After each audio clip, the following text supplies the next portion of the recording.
Hello students, आज हम पढ़ रहे हैं मॉलिक्यूलर बेसिस ऑफ इनहेरिटेंस का first topic DNA replication. Right. सो सेंट्रल डॉगमा हमें इस चैप्टर का पता ही है, क्या कह रहा है कि डीएनए से आरएनए बनेगा, आरएनए से क्या बनेंगे, प्रोटीन्स। ठीक है, तो ये एक फर्स्ट स्टेप है जिसमें डीएनए की कॉपीज बनेगी so that equal amount of DNA could reach each and every cell. जैसे कि आप लोगों ने 11th में भी पढ़ा होगा, सेल की कॉपीज बन रही है with the help of process of mitosis, है ना, जो नॉर्मल सोमैटिक सेल्स में भी हो रहा है। तो डीएनए के कॉपीज बनेंगे दोनों सेल्स में, DNA content should remain same. तो वो डीएनए कंटेंट को सेम रखने के लिए प्रोसेस है मॉलिक्यूलर बेसिस का very important, DNA replication. So this is your original DNA strand, and what are being formed at the end of this topic? Two DNA strands are formed from this DNA, original DNA. ठीक है, जो original DNA की strands हैं उन्हें हम क्या कह रहे हैं, पेरेंटल स्ट्रैंड। राइट।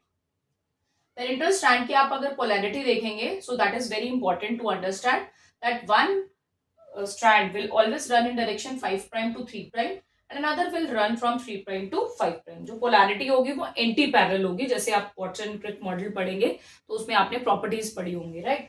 तो 5 प्राइम टू 3 प्राइम, तो दूसरी स्ट्रैंड की पोलैरिटी उससे अपोजिट होगी 3 प्राइम टू 5 प्राइम। 5 प्राइम आपको पता है, तो आपने डीएनए का स्ट्रक्चर पढ़ा होगा। सो 3 prime is your hydroxyl and 5 prime is your phosphate end।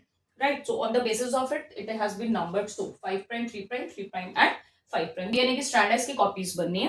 तो जब डीएनए कॉपीज बननी है तो इनका अलग अलग होना जरूरी है। तो ये यहाँ पे यही दो पेरेंटल, रेड कलर में पेरेंटल की डीएनए स्ट्रैंड, टेम्पलेट डीएनए जिसको बोल रहे हैं, पेरेंटल स्ट्रैंड भी बोल रहे हैं, जो कि आपकी मेन स्ट्रैंड है जिनकी कॉपीज बनेगी। ये ब्लैक कलर की क्या शो की हुई है, कॉपीज उसकी। ठीक है, तो ये जो टेम्पलेट स्ट्रैंड है, ये जो पेरेंटल स्ट्रैंड है, उसको सबसे पहला काम होता है, ठीक है, एज अ स्टोरी की तरह पढ़ लीजिए तो याद रहेगा हमेशा, कि उनको सबसे पहले अनवाइंड करना जरूरी है। ठीक है, अनवाइंडिंग के लिए सबसे पहले जो एंजाइम चाहिए that is needed by this process is helicase. जो अनवाइंडिंग के लिए एंजाइम चाहिए that is helicase here. Right. Helicase क्या करेगा, दोनों स्ट्रैंड को अनवाइंड करना शुरू करेगा, और आप देख पा रहे होंगे जैसे ही वो हाफ में पहुंचा अनवाइंड करते करते, साथ ही साथ न्यू स्ट्रैंड्स बननी शुरू हो गए। ठीक है, तो हेलिकेस एक साथ अनवाइंड नहीं कर देता, because it requires, this step requires large amount of energy. ऐसा करेगा तो उसको बहुत सारी सेल से एनर्जी लेनी होगी। ठीक है, विच इज नॉट पॉसिबल। तो वो धीरे धीरे हेलिकेस अनवाइंड करता रहता है, धीरे धीरे स्ट्रैंड्स आपकी बनती रहती है। ये पहला स्टेप हो गया। तो पहला स्टेप क्या हुआ, याद रखेंगे, हेलिकेस। हेलिकेस ने अनवाइंड करना डीएनए स्ट्रैंड को शुरू किया। ठीक है, अब नेक्स्ट काम क्या आएगा, डीएनए का यहाँ पे कॉपीज बनाना। ठीक है, आपको पता है क्या सीक्वेंस रहता है, कोई भी सीक्वेंस XYZ ले लेते हैं, एडेनिन यहाँ पे ले लिया, थायमिन या साइटोसिन या ग्वानिन, उसके कॉरेस्पॉन्डिंग बेस पेयर्स ऐड होंगे। राइट। तो ये कॉरेस्पॉन्डिंग बेस पेयर्स, ए के कॉरेस्पॉन्डिंग आपको पता है टी लगेगा, टी के कॉरेस्पॉन्डिंग ए, सी के कॉरेस्पॉन्डिंग कॉम्प्लीमेंट्री जी, और जी के कॉम्प्लीमेंट्री सी। तो ये कॉम्प्लीमेंट्री बेस पेयर्स लगाने के लिए बेटा एंजाइम है आपका DNA dependent DNA polymerase is the main enzyme of your DNA replication which is required. ठीक है, अब ये रेप्लिकेशन करने के लिए पॉलीमरेज अपने आप नहीं आ जाता, पॉलीमरेज को कुछ सिग्नल चाहिए होता है, तो वो सिग्नल देता है आपका एंजाइम, एक और एंजाइम है दैट इज प्राइमेस। ठीक है, प्राइमेस एक ऐसा एंजाइम है जो छोटे सीक्वेंसेस ऐड करता है in the form of primers. ठीक है, यहाँ देख पा रहे होंगे स्टार्टिंग में, तो वो प्राइमर्स क्या करते हैं, एक तरह से सिग्नल प्रोवाइड करते हैं कि अब आप डीएनए पॉलीमरेज का काम अब शुरू होगा, और वो अपने राइबोन्यूक्लियोटाइड्स ATCG का सीक्वेंस ऐड करता चला जाएगा। तो हमेशा याद रखो, डीएनए पॉलीमरेज अपने आप काम नहीं करेगा, उसे क्या चाहिए होगा बेटा, प्राइमर। ठीक है, तो वो short sequence of primer add होगा। ठीक है, कहाँ ऐड होगा अभी देखते हैं, और उसके बाद राइबोन्यूक्लियोटाइड्स, डीऑक्सीराइबोन्यूक्लियोटाइड्स ऐड होते चले जाएंगे। अब उसका प्राइमर का जो ऐड करने का, एडिशन करने का एक रूल है कि वो हमेशा 5 प्राइम टू 3 प्राइम डायरेक्शन में ऐड होता है। राइट, मतलब कि टेम्पलेट स्ट्रैंड जिसको कॉपी करता है उसका डायरेक्शन क्या होना चाहिए, 3 प्राइम टू 5 प्राइम। ठीक है, तो हमेशा याद रखो 3 प्राइम टू 5 प्राइम एक टेम्पलेट स्ट्रैंड है, और जो प्राइमर ऐड करेगा सीक्वेंसेस वो ऐड करेगा 5 प्राइम से 3 प्राइम डायरेक्शन। तो यहाँ देख पा रहे होंगे, यहाँ 3 प्राइम उसने देखा तो जल्दी से उसके कॉरेस्पॉन्डिंग आरएनए प्राइमर लग गया, तो उसको क्या चाहिए होगा, टेम्पलेट स्ट्रैंड में 3 प्राइम। ठीक है, तो जैसे ही उसने 3 प्राइम देखा, फ्री 3 प्राइम देखा, आरएनए प्राइमर आया, और छोटा सा आरएनए प्राइमर यहाँ आके स्टार्टिंग में लग गया, वो उसका कॉरेस्पॉन्डिंग डायरेक्शन क्या होगा बेटे, 5 प्राइम। ठीक है, यहाँ पे फ्री क्या मिल गया उसे, 3 प्राइम, 5 प्राइम 3 प्राइम। ठीक है, तो यहाँ एक छोटा सा सीक्वेंस लग गया 5 प्राइम से 3 प्राइम डायरेक्शन में। कंफ्यूज नहीं होना कुछ नहीं, ज्यादा कंफ्यूजन अपने दिमाग में रखनी कि 2 स्ट्रैंड है 3 prime to 5 prime, 5 prime to 3 prime, दोनों को अनवाइंड किया हेलिकेज ने, छोटा सा सीक्वेंस प्राइमर लगा जहां उसे फ्री 3' एंड मिला। अब यहां तो वो इस डायरेक्शन में यहाँ पे लग गया, ठीक है, छोटा सा आरएनए प्राइमर। अब ये वाली स्ट्रैंड के लिए यहाँ तो 5 प्राइम एंड है, यहाँ कैसे लगेगा, अब स्ट्रैंड की भी कॉपी बनानी है, तो वो उस एंड पे जाएगा जिस डायरेक्शन में 3 प्राइम है, बट ये अनवाइंड नहीं हुआ, बट इस डायरेक्शन में देखोगे तो 3 प्राइम है, तो वो जाके बेटा फ्री 3 प्राइम एंड को कॉपी करेगा और वो अटैच हो जाएगा इस डायरेक्शन में, इस साइड पे, उल्टे डायरेक्शन, राइट।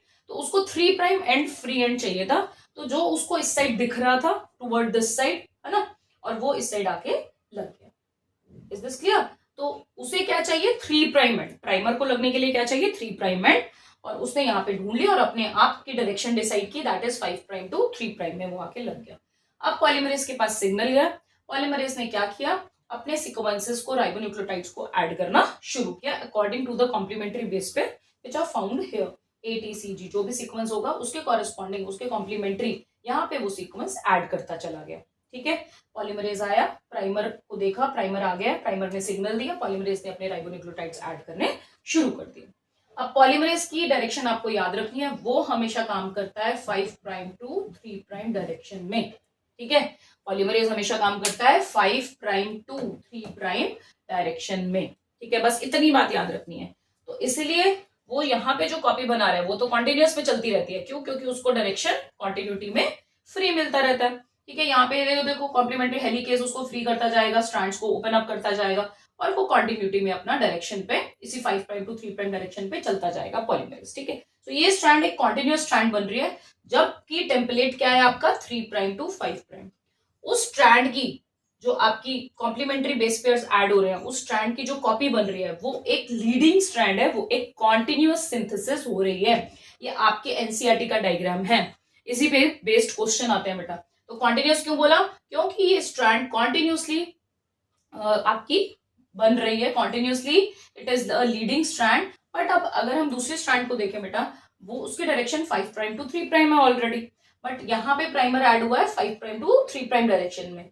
तो वो क्या करेगा, जैसे ही उसको आपका डीएनए पॉलीमरेज आया, उसने थोड़े से सीक्वेंसेस ऐड किए इसी डायरेक्शन में और फिर स्टॉप हो गया। फिर आरएनए प्राइमर आएगा, फिर छोटा सा प्राइमर ऐड होगा, फिर दोबारा वो वर्क करेगा। So there are small fragments which are formed here, क्योंकि वो यहाँ से पहले यहाँ तक सपोज हेलिकेज था, ठीक है, प्राइमर आया, उसने एज तक काम किया, यहाँ तक डल गया, फिर प्राइमर आया पीछे, फिर उसने एज तक काम किया, फिर पॉलीमरेज ऐड हो गया, फिर यहाँ से प्राइमर आया, फिर उसने राइबोन्यूक्लियोटाइड्स, डीऑक्सी राइबोन्यूक्लियोटाइड्स ऐड किए। तो वो इस तरह से छोटे छोटे बिट्स एंड पार्ट में काम करता जा रहा है, क्योंकि उसको इस डायरेक्शन में काम करना है जो कि एक एंड पे आके फिनिश हो जाता है। इसलिए जैसे जैसे हेलिकेज ऊपर जाएगा, यहाँ पे प्राइमर आएगा, फिर एंड पे काम करेगा, फिर छूट जाएगा। तो ये जो स्ट्रैंड बनती है बेटा for the template strand which is 5 prime to 3 prime direction, वो डिसकॉन्टिन्यूअस सिंथेसिस है, वो कॉन्टिन्यूअस फैशन में नहीं हो रहा। तो इस स्ट्रैंड को हम लैगिंग स्ट्रैंड कहते हैं। बहुत डिफरेंस आता है, आपको पता होना चाहिए। जो लीडिंग स्ट्रैंड है आपका, that is always being formed in a continuous manner, और उसके लिए टेम्पलेट स्ट्रैंड क्या है, 3 प्राइम टू 5 प्राइम। वो खुद किस डायरेक्शन में ऐड हो रही है, 5 प्राइम टू 3 प्राइम, कॉन्टिन्यूअस बन रही है। बट यहाँ पे स्ट्रैंड, टेम्पलेट स्ट्रैंड क्या लिया जा रहा है बेटे, 5 prime to 3 prime. That is why वो छोटे बिट्स एंड पार्ट्स में स्ट्रैंड ऐड होती जा रही है in direction 5 prime to 3 prime, क्योंकि उसको अपनी डायरेक्शन मेंटेन रखनी है, उसको अपना रूल चेंज नहीं करना पॉलीमरेज को। पॉलीमरेज हमेशा किस डायरेक्शन में काम करेगा, 5 प्राइम टू 3 प्राइम डायरेक्शन में। बट उससे क्या होगा, छोटे छोटे फ्रेगमेंट्स बन जाएंगे, उन फ्रेगमेंट्स को कहा जाता है ओकाजाकी फ्रेगमेंट्स। क्या कहा जाता है, ओकाजाकी फ्रेगमेंट्स, ठीक है। Once these fragments are formed, ये वाला आप डायग्राम देखो, तो एक स्ट्रैंड तो इसमें जो 3 प्राइम टू 5 प्राइम वाला आपका ये पोलैरिटी थी, ये वाली तो कॉन्टिन्यूअस बन गई, इसको तो कुछ काम नहीं करना, ये कॉन्टिन्यूअस स्ट्रैंड बन गई, दैट इज रेडी। बट इस स्ट्रैंड में देखोगे तो ये अभी डीएनए, ये आपका जो स्ट्रैंड है ये लैगिंग स्ट्रैंड है, और अभी ये फ्रेगमेंट्स में बनी हुई है। ये वाली डीएनए स्ट्रैंड जो है, जिसकी पोलैरिटी आपकी टेम्पलेट स्ट्रैंड की क्या थी, 5 प्राइम टू 3 प्राइम, वो अभी डिसकॉन्टिन्यूअस मैनर में बनी हुई है।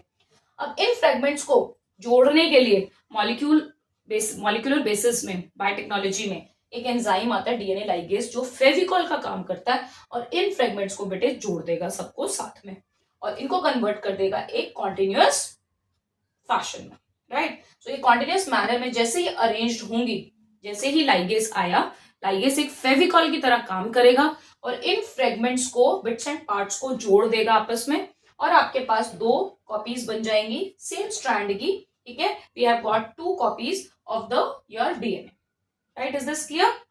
तो ब्रीफली जल्दी से देख देते हैं क्या हुआ।